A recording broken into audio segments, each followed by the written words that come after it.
ಇವತ್ತು ಎಲ್ಲ ತಾಲೂಕು ಮಟ್ಟದ ಅಧಿಕಾರಿಗಳ ಸಭೆಯಲ್ಲಿ ಏನು 19ನೇ ತಾರೀಕು ನಮ್ಮ ಛತ್ರಪತಿ ಶಿವಾಜಿ ಅವರ ಜಯಂತಿಯನ್ನ ತಾಲೂಕು ಮಟ್ಟದ ಎಲ್ಲ ಕಚೇರಿ, ತಾಲೂಕು ಆಡಳಿತ ಕಚೇರಿಯಲ್ಲಿ ಮತ್ತು ಎಲ್ಲ ಕಚೇರಿಗಳಲ್ಲಿ ಕೂಡ ಸಾಂಪ್ರದಾಯಿಕವಾಗಿ ಗೌರವಾರ್ಪಣೆಯಾಗಿ ಹಬ್ಬವನ್ನು ಆಚರಣೆ ಮಾಡೋಕ್ಕೆ ನಾವೆಲ್ಲ ತೀರ್ಮಾನ ಮಾಡಿದ್ವಿ. ನಮ್ಮೆಲ್ಲ ಸಂಘಟನೆಗಳು ಒಟ್ಟುಗೂಡಿ ಮತ್ತೊಂದು ದಿವಸ ಮಾರ್ಚ್ 3ನೇ ತಾರೀಕು 3ನೇ ತಾರೀಕು ವಿಜೃಂಭಣೆಯಿಂದ ಮಾಡಬೇಕಂತ ಏನು ಅವರ ಆಸೆಯನ್ನು ವ್ಯಕ್ತಪಡಿಸಿದ್ದಾರೆ. ಖಂಡಿತವಾಗ್ಲೂ ಅದಕ್ಕೆ ನಾವು ಸಮ್ಮತ ಇದೆ. ಆದರೆ ಕೆಲವು ಕಾನೂನು ವ್ಯವಸ್ಥೆ ಕಾಪಾಡತಕ್ಕಂಥ ಧರ್ಮ ಕೂಡ ನಾವು ಪಾಲಿಸಬೇಕಾಗ್ತದೆ.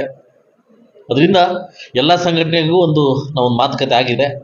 ತಾವೆಲ್ಲ ಒಗ್ಗೂಡಿ ನೀವು ಮುಂದಿನ ಆಲೋಚನೆ ಮಾಡಿದ್ರೆ ಖಂಡಿತವಾಗ್ಲೂ ಹಬ್ಬವನ್ನು ಅದ್ದೂರಿ ಆಚರಣೆ ಮಾಡಲಿಕ್ಕೆ ನಾವು ಸದಾ ಸಿದ್ಧವಾಗಿದೆ ಅಂತ ಹೇಳ್ತಾ, ಅದೇ ತಾರೀಕು 20ನೇ ತಾರೀಕು ನಮ್ಮ ಸರ್ವಜ್ಞ ಜಯಂತಿಯನ್ನು ಕೂಡ ಎಲ್ಲ ನನ್ನ ಮುಖಂಡರುಗಳ ಪರವಾಗಿ ಹಾಗೂ ಎಲ್ಲ ನನ್ನ ತಾಲೂಕು ಮುಖಂಡರ ಪರವಾಗಿ ಬಂದು ಅವರ ಜೊತೆ ಮಾತಾಡಿ, ಅವರು ಸಹ ನಾವು ಬಂದಿದ್ದಾದ್ಮೇಲೆ ನಮ್ಮ ತಾಲೂಕು ಆಡಳಿತ ಅಧಿಕಾರದ ಅವಧಿಯಲ್ಲಿ ಒಂದು ಜಾತಿ ಕೀಳು ಒಂದು ಜಾತಿ ಮೇಲು ಅಂತ ಮಾಡ್ತಕ್ಕಂಥ ಕಾರ್ಯಕ್ರಮ ನಮ್ಮಲ್ಲಿ ಇಲ್ಲ.